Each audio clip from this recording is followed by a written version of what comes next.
o inestabilidad clínica o el deseo firmemente de ver al médico por su condición física, por cómo el paciente lo refiere, se hará una consulta presencial, se intentará, si el paciente no tiene signos o síntomas de que pudo haber contraído el cuadro viral, se tratará de aislarlo y de hacer todo lo que se están haciendo en todos los centros, de aislarlo para intentar no contaminarlo. Si es un caso sospechoso, se seguirán las normas y los protocolos que hoy se están realizando. Si el paciente no tiene síntomas y está en una condición muy estable, se lo podrá aislar, se tendrá un seguimiento telefónico y si el paciente progresa su enfermedad, ya se pasará a una etapa donde se lo tendrá que tener monitoreado hasta que la progresión de la enfermedad pueda requerir de cuidados más especiales en áreas críticas. Pero para finalizar, creo que la mejor para la población con insuficiencia cardíaca es tener un seguimiento de cerca, si son pacientes que pueden ser monitoreados en forma telefónica o en forma de telemedicina virtual, pero que a su vez esa sea un mecanismo para poder detectar a aquellos que sí necesiten una consulta presencial o métodos complementarios para evitar justamente complicaciones al no recibir atención médica.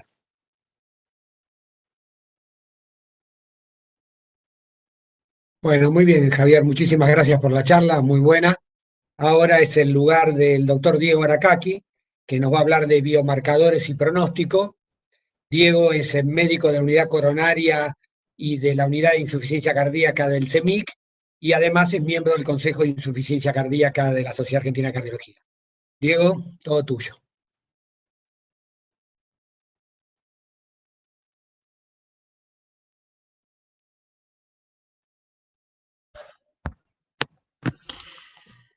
¿Qué tal? Buenas tardes. Bueno, voy a parar el video por las dudas por un tema de conexión.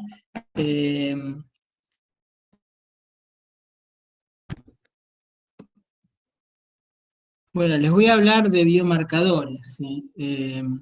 Nosotros como cardiólogos somos usualmente consultados desde la primera línea de atención en COVID, en este caso, ya sea de la emergencia, de la sala, de la terapia intensiva, para interpretar cuadros clínicos, pero principalmente las consultas son por electros o por interpretación de biomarcadores, principalmente troponina T y eventualmente ProBNP. El objetivo de esta charla es darles a ustedes la información de lo publicado en COVID y biomarcadores, principalmente troponina y BNP. Ya en marzo el American College of Cardiology publicó unas recomendaciones con respecto a la interpretación de los mismos, y la SAC hizo lo mismo el 9 de abril. Sin embargo, en este mes de abril se publicó bastante información sobre ello. Vamos a repasar muy brevemente los mecanismos de injuria miocárdica, que ya el doctor Tiller nos explicó muy bien. En este cuadro vamos a repasar, y básicamente en todos los trabajos que se publicaron de injuria miocárdica o troponina, ellos lo toman como sinónimo. Injuria miocárdica es el aumento de la troponina por encima del percentilo 99. Esta injuria miocárdica da lugar a diferentes cuadros clínicos que no siempre son manifiestos, pero en un porcentaje de casos sí, que ahora vamos a ver, que van desde la miocarditis viral, infartos tipo 1, tipo 2, miocardiopatía por estrés o por trombofilia, isquemia microvascular. ¿Qué pasa con la troponina? En las series que están publicadas, en general, se le pide aproximadamente al 60-70% de los pacientes en Estados Unidos y China. O sea, esto es todo dato retrospectivo y es a criterio del médico que evalúa el paciente el motivo del pedido. Recordamos que todos los trabajos publicados son series de casos, no es una protocolización de pedido de troponina, y son estudios retrospectivos. Mayor al 99% del percentilo. Hay una diferencia importante de la calidad de la información desde el inicio de esta pandemia hasta la fecha. Básicamente, recordando que la primera serie donde se habla de troponina es una serie de 50 pacientes, y la última serie es una serie de 3.000 pacientes con rigor estadístico mucho más alto. Fíjense esta tabla, yo acá pongo las series más importantes de COVID e injuria miocárdica, ¿sí? Fíjense el número de pacientes en general, la más importante, la última, que se publicó la semana pasada. En realidad, por internet, no está publicada todavía en revista. Fíjense el porcentaje de elevación de troponina, obviamente esto varía que lo evalúa acorde a la disponibilidad también que tenga, ¿sí? Pero es variable entre el 20 y el 40%.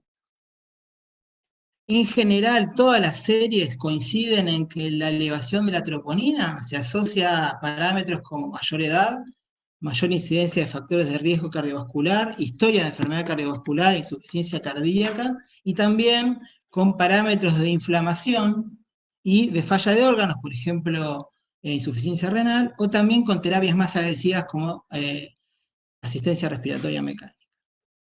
Acá, en la cuarta columna, van a ver cómo está expresada la mortalidad en los diferentes trabajos. Lo que es evidente en esta columna es que la troponina parece estar asociada a los grupos con troponina positiva, la mortalidad mayor al 50%, y los que tienen troponina negativa, 4, 9, ¿sí? Es mucho más baja. Así que con esto uno, como primera un vistazo inicial, puede decir que la troponina asocia a mortalidad. Vamos a ver puntualmente algunos gráficos que van a explicar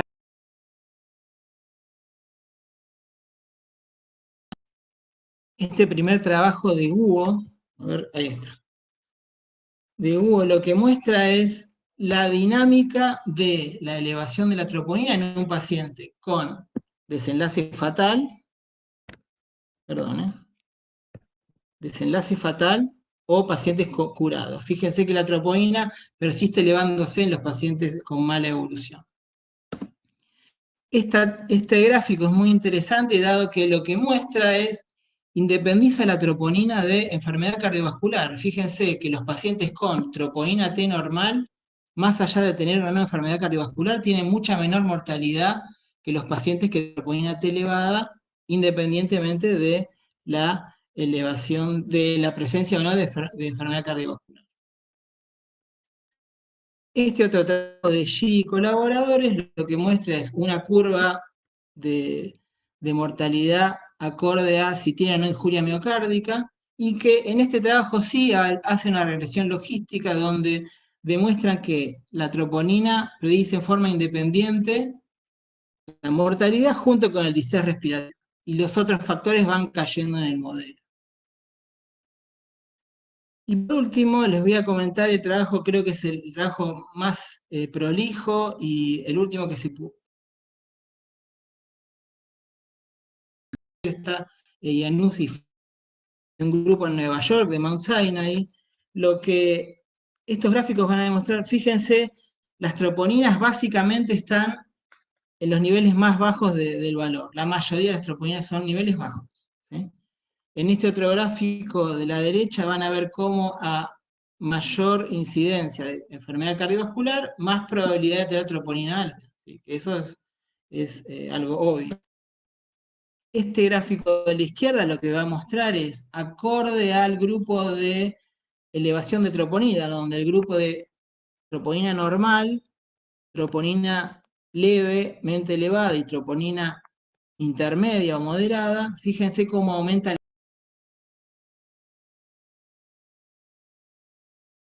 la curva de Kaplan-Meier de ese mismo grupo de pacientes. Y lo mismo que mostraba el otro trabajo, este aumento de la mortalidad asociado al valor de troponina es independiente de el hazard ratio, se mantiene esta relación en los pacientes de todo el trabajo, pacientes con enfermedad cardiovascular, con factores de riesgo cardiovascular, o los que no tienen ni factores de riesgo ni enfermedad cardiovascular. O sea que la troponina es un predictor fuerte en forma independiente a otros factores de riesgo importantes para la mortalidad. Entonces, como conclusión de troponina podemos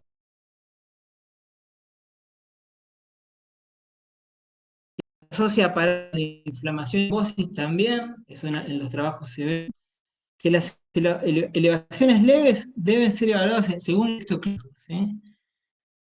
Y que la cantidad de reportes publicados y no publicados de casos, case report de miocarditis fulminante, Takotsubo, síndromes coronarios agudos o shock cardiogénicos asociados, bueno, prestarle atención a la troponina como un elemento que puede pesquisar y detectar esos pacientes, ¿sí? El monto de la elevación puede tener una implicancia en las decisiones. En cuanto a las decisiones, no hay ningún modelo aprobado por ninguna sociedad para tomar decisiones basadas en la troponina. Sin embargo, hay una publicación interesante que propone esto, que si la troponina es negativa, el paciente sería de bajo riesgo y seguiría monitoreándose. Si la troponina es positiva, va a depender del deterioro clínico. Y si no tiene deterioro clínico, prácticamente el paciente sigue un camino de monitoreo, incluyendo dilatar la realización de estudios obvios como puede ser un ecodoppler, ¿sí? En cambio, cuando el paciente tiene inestabilidad clínica, el paciente entra en una cascada de estudios que incluyen el ecodoppler, obviamente, incluye considerar tratamientos porque se trata de un paciente más grave y métodos diagnósticos más importantes como catéter en arteria pulmonar, por ejemplo. Así que eso en cuanto a troponina. Voy a hablarles cortito de BNP, que básicamente pocas series reportan la medición de BNP. Se solicita hasta un 30% de los casos, pero esta es una serie de alta disponibilidad de BNP en Estados Unidos, así que probablemente sea menor. En general, el BNP acompaña el comportamiento de la variable pronóstica, cae un poco. Fíjense este trabajo de Hugo donde describen la cinética del BNP en pacientes con desenlace fatal, donde sigue aumentando, o en pacientes curados, donde la troponina aumenta y vuelve a disminuir antes del alta. Sin embargo, más allá de que la mayoría de las publicaciones habla de que no hay relación directa y la troponina es más fuerte, hay una única publicación que tiene mucha crítica en cuanto a me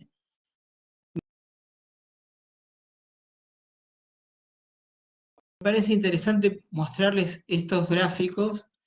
Lo que hicieron ellos fue primero con una curva ROC en un punto de corte de 88 picogramos mililitros de NT pro BNP, separar la población y se observaron que a ese punto de corte diferencia las mortalidades en forma significativa de los pacientes. Fíjense en esta tabla, principalmente quiero que vean esto de abajo, que es mortalidad hospitalaria 0 para los pacientes que tuvieron BNP 88, que es relativamente bajo, pero 60% de mortalidad en los pacientes que tuvieron BNP por encima de 88, que es un valor relativamente bajo.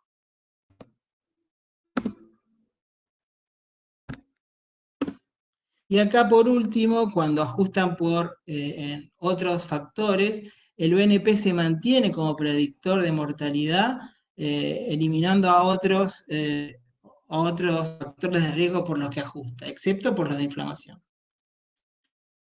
Entonces, en cuanto a BNP, en este trabajo puntualmente y en otros trabajos proponen mecanismos de liberación que no están asociados al aumento de presiones, sino a los receptores SECA y la relación con SARS-CoV-2. Pero, sin embargo, hay poca información y todavía no está definido su rol en COVID. Muchas gracias, me pasé unos minutos.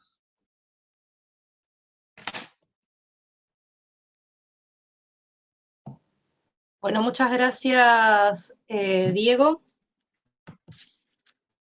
Ahora, la última charla está a cargo de la doctora Guillermina Soracio, que es médica de planta de cardiología e hipertensión pulmonar del Hospital Rivadavia y secretaria técnica del Consejo de Insuficiencia Cardíaca e Hipertensión Pulmonar de la Sociedad Argentina de Cardiología. Le tocó un tema escabroso, ya que no hay demasiados datos, así que bueno, Guillermina, muchas gracias por internalizarnos en este tema complejo. Perfecto. Muchas gracias a ustedes por la invitación. Felicito a todos los expositores. La realidad es que, como dice Estela, no tenemos una clara evidencia de la relación del COVID-19 con la hipertensión pulmonar y con la hipertensión arterial pulmonar específicamente.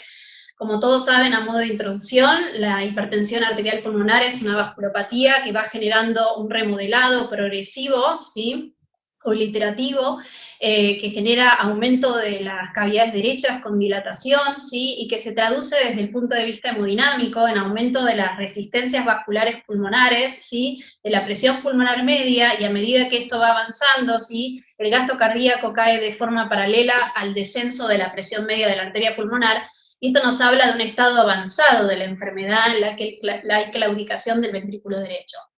Creo que esta razón es una de las razones por las cuales no tenemos una clara evidencia de la infección de COVID-19 en hipertensión arterial pulmonar, porque la prevalencia de estos pacientes es muy baja, son casos, pocos casos, ¿sí? Y como todos sabemos, es una patología muy compleja ya de por sí de manejar. Desde los primeros registros de hace 20 años, la sobrevida promedio era de 2,8 años. Hoy en día, con el advenimiento de las diferentes estrategias terapéuticas, podemos mejorar la sobrevida, aunque sigue siendo muy elevada la mortalidad, como observan. ¿Qué sabemos del COVID y la hipertensión arterial pulmonar? Lo que sabemos es que en realidad estarían dentro del alto grupo de desarrollar un cuadro más severo, pero todo esto vamos a ir viendo en la evolución, que no sé si sería tan así. Como ven acá, en el Ministerio de Sanidad de España, ¿sí?, lo coloca dentro de las cardiopatías que tienen mayor predisposición a tener un cuadro más severo, así como los pacientes con inmunosupresión, que muchos de los pacientes con hipertensión arterial pulmonar, con esclerodermia, están medicados y tienen inmunosupresión. Que la pandemia es una problemática global y mundial, lo estamos sabiendo día a día, cada vez vamos leyendo más cosas y sabiendo que los casos están aumentando en Argentina, aunque no todos son diagnosticados, ¿sí?, y las fatalidades también de forma paralela, todo eso lo sabemos. Lo que no sabemos y nos imponemos en un desafío interesante es poder hacer un correcto seguimiento de estos pacientes tan complejos. El manejo agudo de un paciente que se descompensa y puede llegar a tener COVID también es un poco incierto y es difícil. Un paciente que recientemente tiene un diagnóstico, una sospecha de hipertensión pulmonar, es muy difícil poder hacer todos los estudios en el contexto de esta pandemia. Sabemos que la hipertensión pulmonar en general es muy heterogénea porque está dentro de diferentes grupos. Nosotros estamos hablando específicamente del grupo 1 de la hipertensión arterial pulmonar, pero hay un montón de entidades. Tiene una elevada mortalidad, como decíamos. Lo que es interesante es que los síntomas se solapan, son muy similares a los síntomas de un cuadro respiratorio severo por COVID. Las drogas específicas, que primero que el paciente no debe quedarse sin drogas porque retrograda el cuadro, y además porque tenemos que ver cómo los manejamos a los pacientes internados con estas drogas específicas. Y por otro lado, que no es poco menor, que es el estado psíquico, el manejo y el apoyo psicológico de estos pacientes que ya son complejos y en el contexto de un distanciamiento social imponen la necesidad de un manejo multidisciplinario, que ya lo hacemos con todos los pacientes en general con una hipertensión pulmonar, y en esta situación yo creo que es muy importante que el cardiólogo sea el centro fundamental del manejo, pero que esté el apoyo del neumonólogo, del reumatólogo, del clínico, del psicólogo, sin duda. Ese es el algoritmo diagnóstico que conocemos de las guías, ¿sí?, que nos dicen cómo tenemos que estratificar al paciente, ¿sí?, cómo tenemos que diagnosticar al paciente y demás, pero sabemos que es muy complejo el manejo de estos pacientes en el contexto del COVID. Es fundamental que nosotros podamos descartar que el paciente tenga grupo 2 o grupo 3, porque son los pacientes que no se van a beneficiar con las drogas específicas de hipertensión pulmonar. Y lo fundamental es que, si es posible, hay que diferir el estudio, ¿sí?, de ciertos estudios, ¿sí?, en el seguimiento de pacientes que se encuentran leves, sin disfunción ventricular derecha y estables. Esto no significa que vamos a dejar de seguir a los pacientes, que vamos a dejar de diagnosticarlos y vamos a dejar de tratarlos, porque, como decimos, es una entidad muy compleja que requiere un tratamiento específico y un seguimiento muy estrecho. Es importante, si vamos a hacer un diagnóstico diferencial de la hipertensión tromboembólica crónica, que de primera línea, fundamentalmente, hagamos tomografía de tórax en el contexto del COVID, porque el centellograma BQ, como sabemos, ¿sí?, genera mayor dispersión del virus, y algo parecido pasa con el funcional respiratorio. Con respecto a la consulta, es muy importante que con el avance de la pandemia, ¿sí?, nosotros pensemos de poner en la balanza qué es más beneficioso, si valorar al paciente, ¿sí?, en los cuidados y en las consultas, como hacemos habitualmente, con la posibilidad de exponerlos al COVID-19. Es fundamental, y sin duda lo hacemos en todos los pacientes, y en este momento es muy importante poder estratificar cada paciente en particular. Si bien los scores de riesgos sí nos ayudan, como lo es el score, digamos, el famoso semáforo que conocemos de las guías europeas, tenemos también el score RIVIL, el score francés, muchas veces carecen de la capacidad de determinar todo el pronóstico del paciente. Observen en este gráfico que no tenemos la valoración o un parámetro que valore la función del ventrículo derecho, que es el principal marcador pronóstico de la mortalidad y la evolución de los pacientes con hipertensión pulmonar. Si bien, como decíamos, tenemos que valorar cada paciente en particular, a modo esquemático podemos decir que es fundamental que los pacientes que están en mayores riesgos van a requerir medicación específica, probablemente ya estén con medicación específica, y uno tenga que agregar un triple esquema, por ejemplo un prostanoide, y es fundamental completar la evaluación en estos casos. Por más que estemos en un contexto de pandemia, es importante hacer un cateterismo derecho. Y dejamos para los pacientes, como decíamos, de menos riesgo, ¿sí?, la posibilidad de hacer un seguimiento tal vez remoto, ¿sí?, por consultas telefónicas, y dejar o diferir los estudios en un periodo corto. La telemedicina nos ayuda en este contexto, tanto como los pacientes con insuficiencia cardíaca.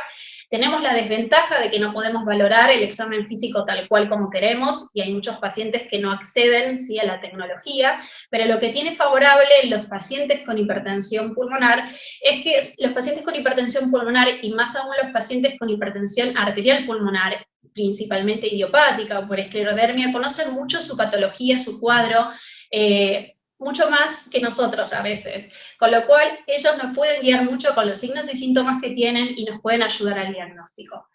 Esta es una verdad de perogrullo, es importante saberlo, igual mencionarlo, que un paciente con hipertensión pulmonar, tanto en el domicilio estando estable como en la hospitalización por descompensación, si tiene síntomas asociados al COVID, que no sean solamente la falta de aire, que se pueden solapar, digamos, con la hipertensión arterial pulmonar, es fundamental hacer un hisopado y un diagnóstico de COVID-19 en este contexto.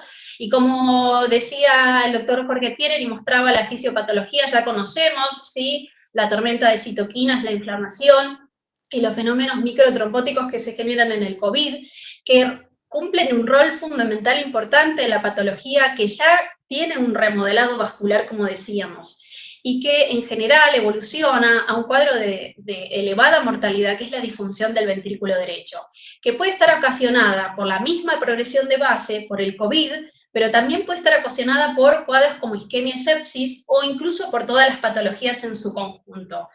Esto es llamativo e interesante. Salió recientemente publicado, ¿sí?, en Estados Unidos, a partir de 32 centros de Estados Unidos, que nos muestran que tal vez los pacientes con hipertensión arterial pulmonar no son tan graves en la infección por COVID-19. Observen que acá hay 13 pacientes, es un número bajo de pacientes, de estos 32 centros de Estados Unidos, pero solo uno falleció, y solo 3 se requirieron la intubación, fue extubado uno de forma acorde. Esto parecido surge en Italia, en España también. En el día de ayer el webinar que hizo la doctora Pilar Escribano nos mostró los resultados en el estudio en el Hospital 12 de Octubre y en el estudio en el Hospital Clinic, también con bastante beneficio de los pacientes y poca mortalidad.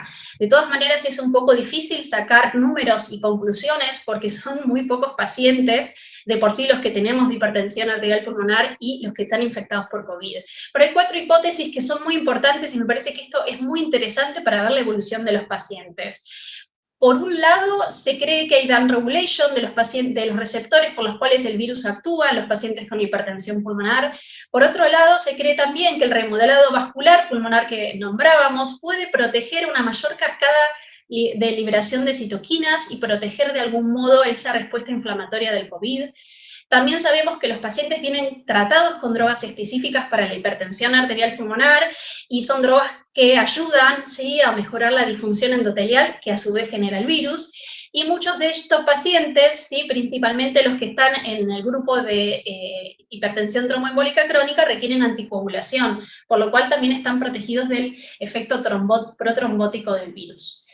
Sin duda, sí, que el manejo en el paciente descompensado es muy importante, es importante la oxigenación, es interesante y tenemos que saber que el paciente que tiene disfunción del ventrículo derecho hay que evitar la ventilación no invasiva, ¿sí?, por un lado por el virus en sí, pero por otro lado por las afectaciones que puede generar mayormente en el ventrículo derecho. La intubación debe ser evitada porque es letal en los pacientes con hipertensión pulmonar y es muy difícil la extubación, por eso se prefiere cánula de alto flujo. Es muy importante que las drogas específicas de hipertensión arterial pulmonar sean continuadas, siempre en consenso de expertos. Estos pacientes, como siempre, tienen que tener los médicos referentes en hipertensión pulmonar, como decíamos, y si el paciente está inestable, ¿sí?, rotar a drogas que tal vez pueden generar hipotensión, como son el sildenafil o el riociguat, ¿sí? Los antibióticos son fundamentales también porque muchos pacientes pueden agravar su cuadro por una sobreinfección bacteriana, con lo cual también es fundamental el manejo. Para terminar, ¿sí?, el manejo de la falla del ventrículo derecho, que todos conocemos, tiene que ver con estos 5 aspectos fundamentales, que es tratar los factores desencadenantes, en este caso las infecciones, hacer balance negativo para reducir el aumento de las cargas en el ventrículo derecho, mejorar la poscarga del ventrículo derecho a través de las drogas, como decimos, el epoprostenol y demás, mejorar el inotropismo para el gasto cardíaco, ¿sí?, y vasopresores si son requeridos, y de acuerdo a eso ver la evolución del paciente. Para finalizar, con respecto a las interacciones farmacológicas, este cuadro me pareció que es muy interesante, que lo encontré hace poquito publicado, y como ven, en los pacientes con hipertensión arterial pulmonar, sabemos también muy poco sobre las medicaciones específicas del COVID, pero sí sabemos que pueden ser utilizadas, y de hecho se utilizan, y que el que mayor interacción tiene con las drogas de hipertensión arterial pulmonar es el lopinavir-ritonavir, que aumenta la concentración de las inhibidores de endotelinas, que puede dar que hay que suspender previamente el Bosentan 36 horas antes porque puede dar toxicidad, con lo cual esto es muy importante, que está contraindicado el sildenafil, más que nada por el efecto de hipotensión, ¿sí?, que genera, y que el tadalafil y el riociguat deben ser tratados con mucho cuidado, ¿sí?, en estos pacientes. No tenemos interacción con el remdesivir, parecería tener mejor tolerancia, mejor efecto, y algo muy parecido con la hidroxicloroquina y la cloroquina. Y por último, para terminar, esta entidad que cada vez tiene más adeptos, cada vez es más frecuente, ¿sí?, desconocemos un poco el manejo también, específicamente de la hipertensión tromboembólica crónica, nos hace pensar que tal vez puede haber una asociación de esta microtrombosis del COVID con la hipertensión tromboembólica crónica, pero como está el signo de preguntas, es poco lo que sabemos. Es importante definir si el paciente tiene indicación de endarterectomía endarterectomía pulmonar, cuándo hacerlo y cómo hacerlo, porque en el contexto de la pandemia los pacientes van a requerir ECMO y RM en esta cirugía y puede agravar más la situación del paciente, con lo cual solo lo debemos reservar para pacientes que tienen compromiso del ventrículo derecho, muy sintomáticos, ¿sí?, en este momento. Y si no, se debe diferir de forma transitoria una vez que pase esta situación, ¿sí? Con respecto al tratamiento de anticoagulantes que estos pacientes reciben, hay que rotarlo a aquellos que no requieren un control, para así, si es posible, siempre que sea posible, el paciente no tiene que consultar por este motivo. Como conclusión, por último, sabemos que representa una entidad con una elevada mortalidad, ¿sí?, que es muy importante hacer una estratificación de riesgo en cada paciente fundamental, valorar la posibilidad de disfunción ventricular derecho y conocer el manejo de la disfunción del ventrículo derecho. La telemedicina, como nos ayuda a los pacientes con insuficiencia cardíaca, también nos ayuda a los pacientes con hipertensión pulmonar, pero hay que hacer un triage y valorar realmente a quiénes tenemos que ver en la consulta con todos los cuidados necesarios y a quiénes podemos hacerle telemedicina. No suspender el tratamiento específico y siempre debe ser manejado por un experto en hipertensión pulmonar. Y es muy importante que sabemos que la asociación de la disfunción del ventrículo derecho con el distrés respiratorio generado por el virus es de gravedad, pero hay una teoría que hasta ahora nos está demostrando que los pacientes no están tan graves, con lo cual esto va a ser interesante para ver la evolución una vez que tengamos un mayor número de pacientes. Gracias. Bueno, muchísimas gracias, Guille. La verdad que fueron 4 charlas excelentes, sumamente esclarecedoras. Y ahora, si bien nos queda poco tiempo, vamos a intentar contestar algunas de las preguntas. Así que les pido a todos que se vuelvan a prender las cámaras. Un poco para abrir el tema de las preguntas, es en cuanto a insuficiencia cardíaca.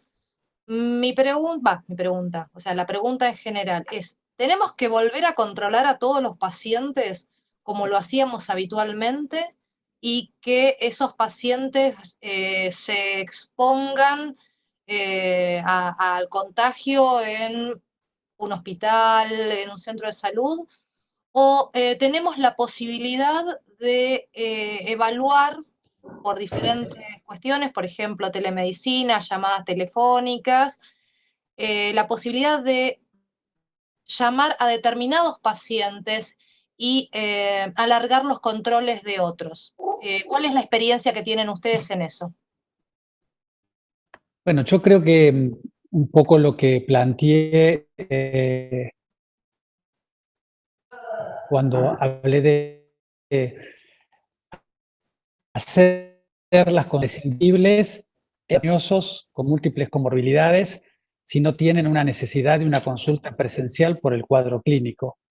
Va a depender mucho cuál es el seguimiento que ese paciente venga teniendo, si está en un grupo que lo viene siguiendo y tiene forma para seguir haciendo un control de lo que ya conoce, con un autocontrol del paciente en su casa, de signos vitales, de control de peso, de toma de medicación, y esa va a ser una población que seguramente, si está bien seguida, estable y no tiene progresión de su cuadro clínico, no tendrá una necesidad de una consulta inmediata y se puede postergar, evitando la circulación.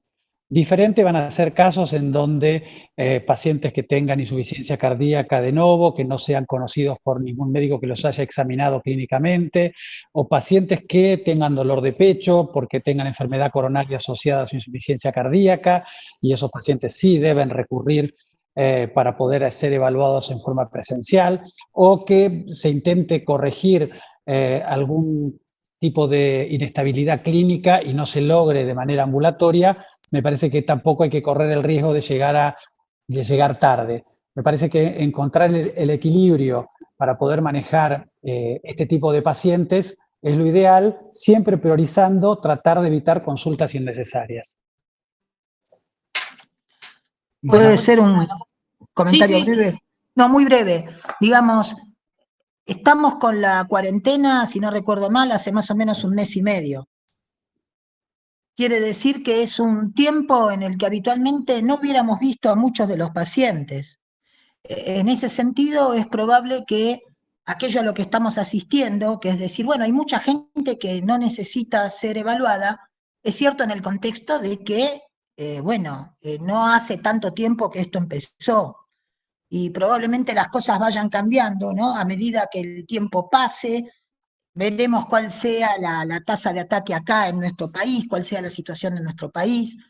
A lo mejor no es lo mismo, los pacientes pueden esperar 2 meses, 3 meses sin ser vistos, a lo mejor no pueden esperar 6. Coincido absolutamente con Javier que todas las recomendaciones van en el sentido de decir, no expongamos a los pacientes a un riesgo innecesario, privilegiemos la telemedicina, llamémoslo por teléfono, y muy breve, uno se lleva sorpresas cuando llama a los pacientes por teléfono. Hay pacientes que uno los llama por teléfono y están bárbaros y dicen que no necesitan venir, y también aparecen pacientes como uno ayer que me dice que tiene disnea, pero que no necesita venir porque no tiene fiebre. Y yo le digo, bueno, pero tiene insuficiencia cardíaca. Sí, como siempre, pero no tengo fiebre, así que no necesito ir. Y uno dice, bueno, quizás no sea el caso, ¿no? Un paciente con disnea de reposo quizás sí necesita venir. Así que me parece que esto nos va a enseñar a discriminar entre pacientes, a aprender que los cuadros no son todos iguales, las situaciones no son iguales y los momentos no son iguales. Sí, si me permiten, yo creo que ahora sí se nos plantea algo muy controvertido. Por un lado, estoy de acuerdo con lo que dice Estela, la telemedicina tiene que imponerse, no sé con qué alcance, no es para todos, sin ninguna duda, pero por otro lado, estábamos hasta ahora tratando por todos los medios de conseguir citas bien frecuentes, que el paciente se controle, tenerlo muy de cerca, seguirlo, y de repente pasa lo que está pasando ahora. No vemos los pacientes nuestros con insuficiencia cardíaca, y si no los llamamos, no nos llaman. Con lo cual, lo que está planteando Jorge es la realidad. Y la verdad que a uno lo hace pensar muchísimo en este tipo de pacientes y en nuestro seguimiento. ¿Qué es lo mejor? Nosotros, del mismo modo que internó Jorge, nosotros internamos un paciente con insuficiencia cardíaca de aproximadamente 10 días de evolución que no consultaba por el mismo motivo que dijo Jorge, y vino mal. Y ahora tiene un diagnóstico presuntivo de COVID también. Y no sabemos qué es lo que está pasando. La insuficiencia cardíaca es como la tormenta perfecta. Los pacientes tienen una sobreexpresión de los receptores AC2, están muy inflamados, tienen disfunción endotelial, es una enfermedad protrombótica, tienen todo. Sin embargo, no se nos están descompensando más. Sí, cuando ingresan por COVID es una enfermedad marcadora de peor pronóstico. Así que realmente creo que vamos a tener que aprender mucho todavía y que no está todo dicho en este tipo de pacientes. Pero, perdón, tengamos en cuenta eso, que no hace tanto que llegó el virus a la Argentina, que son pocos los pacientes que realmente están enfermos por el momento, y que estamos hablando de lo que vemos en este contexto y en esta situación. Totalmente. Podríamos volver a juntarnos dentro de 2 meses o 3 y ver cuál es nuestra experiencia, y a lo mejor por eso no es exactamente igual. Me parece que las cosas van cambiando a medida que el tiempo transcurre, porque es una enfermedad que estamos viendo crecer y desarrollarse bajo nuestros pies. Estamos aprendiendo sobre una enfermedad nueva y una situación nueva, extraordinaria, una situación que no vivimos en décadas, no sé, no recuerdo cuál no habrá sido la última vez que hubo una enfermedad tan grave. Entonces, en ese contexto, lo que vemos es diferente a lo habitual. Tenemos que aprender a movernos en eso, en ese terreno resbaladizo. No sé qué. ¿Por qué no hacemos algunas preguntas del público? Jorge, Jorge, la cámara. Jorge, la cámara. La cámara. Acá tenemos Acá hay una algún pregunta empiezo con la pregunta de José Luis Barizani, que la tengo acá enfrente. Dice que dado el alto riesgo tromboembólico que presentan, ¿creen que deberíamos anticoagular sistemáticamente a los pacientes con COVID e insuficiencia cardíaca? El que quiera contestarlo.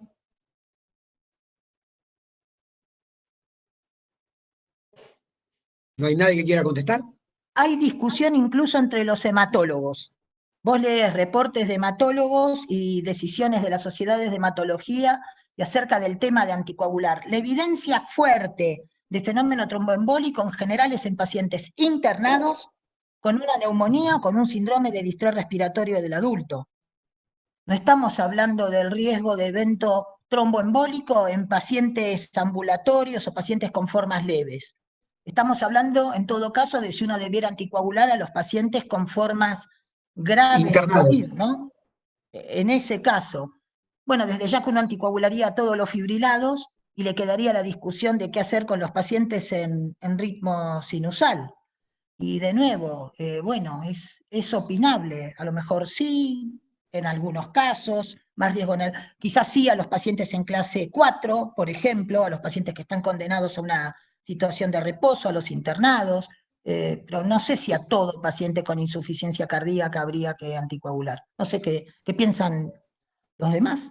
Nos quedan muy poquitos minutos, nos quedan 5 minutos. Me gustaría hacerles otra de las preguntas que hicieron. En el análisis del pronóstico de la troponina, ¿se consideró la interacción con disfunción ventricular izquierda?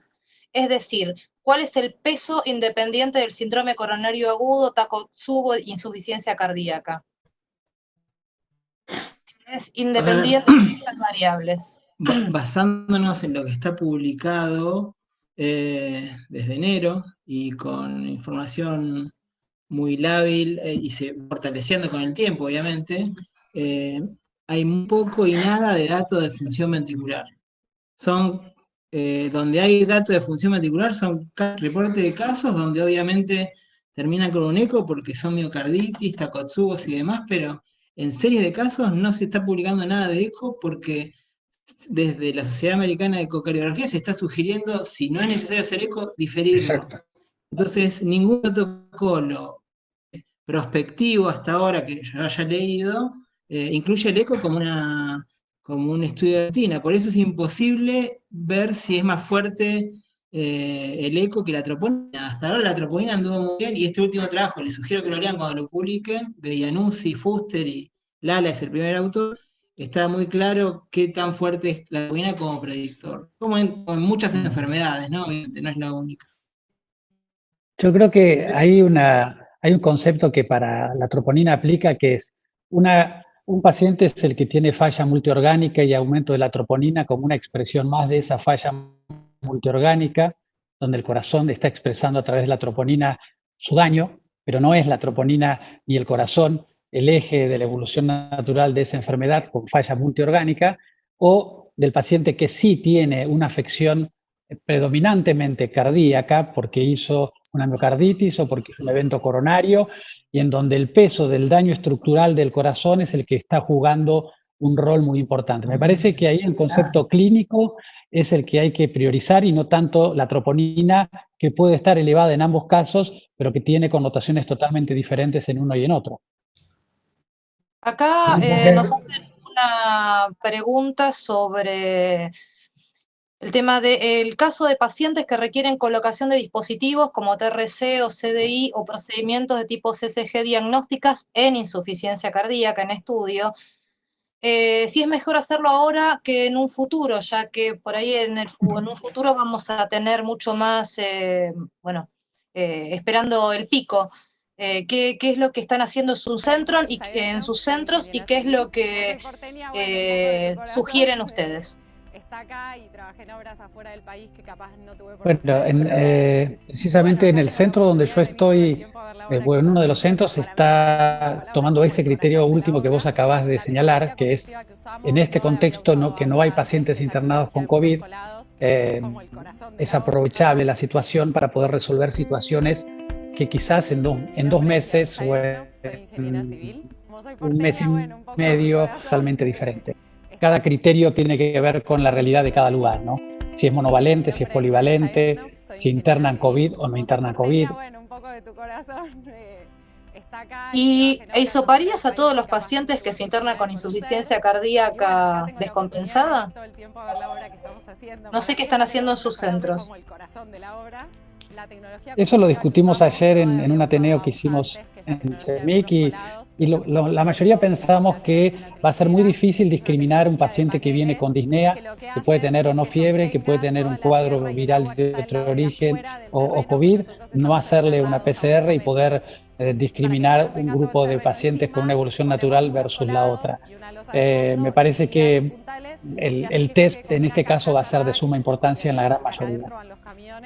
Cuando uno lee las guías europeas que se acaban de publicar y le dicen a uno que el criterio de temperatura es 37,2 para caso sospechoso y que la disnea y la tos son 2 criterios que te pueden hacer pensar en COVID, finalmente lo cierto es que aunque uno, frente a un paciente con insuficiencia cardíaca, diga claramente esto no debe ser por COVID, bueno, lo cierto es que criterios tan laxos para definir lo que es un caso sospechoso y tanta búsqueda de sensibilidad, sacrificando especificidad, hace que probablemente termines hisopando a muchos pacientes con insuficiencia cardíaca, aun cuando en tu fuero íntimo creas que esto no se debe a COVID, ¿no? Lo que decía Javier.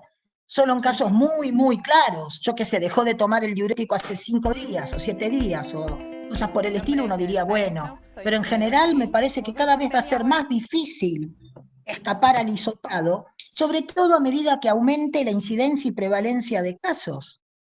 Digamos, cuando a tu alrededor casi todo lo que se interne sea COVID, va a ser muy difícil decir que vos a este paciente no lo vas a hisopar cuando lo estás internando.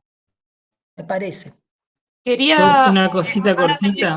Ahora te dejo, Diego. Quería aclarar, porque hay muchas preguntas para la gente que no pudo entrar, si el webinar se está grabando y se va a subir a la página de SAC en los próximos días. Sí, Diego.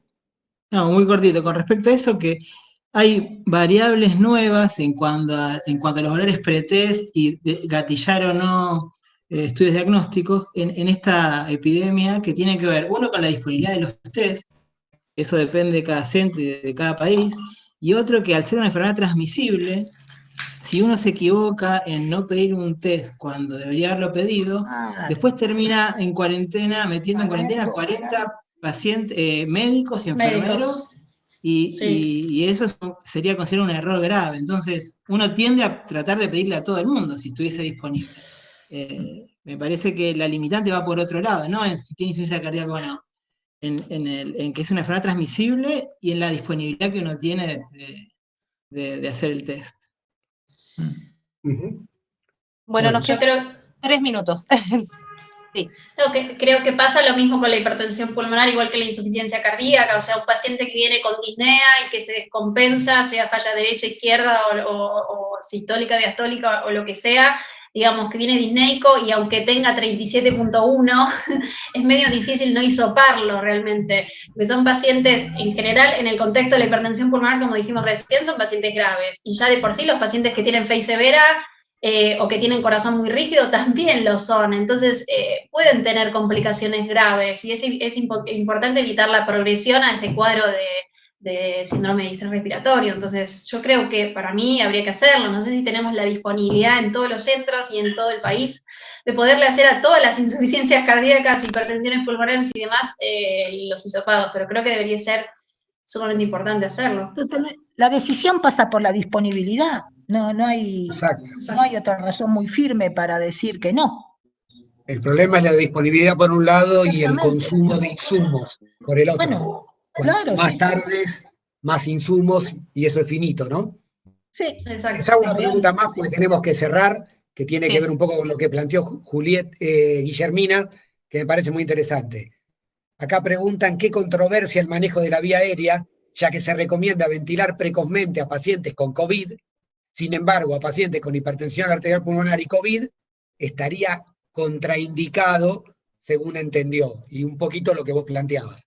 Sí, esto me parece tal cual, es interesante porque en realidad no es que uno lo maneja diferente, ¿no? Al paciente descompensado y los pacientes van a tener seguramente distrés o neumonía bilateral y los tenemos que manejar. Lo que pasa es que en el paciente, como decíamos, con hipertensión arterial pulmonar, la falla del ventrículo derecho no se maneja de la misma manera que la falla del ventrículo derecho por isquemia o por infarto o por alguna otra situación que no sea en el contexto de la hipertensión pulmonar.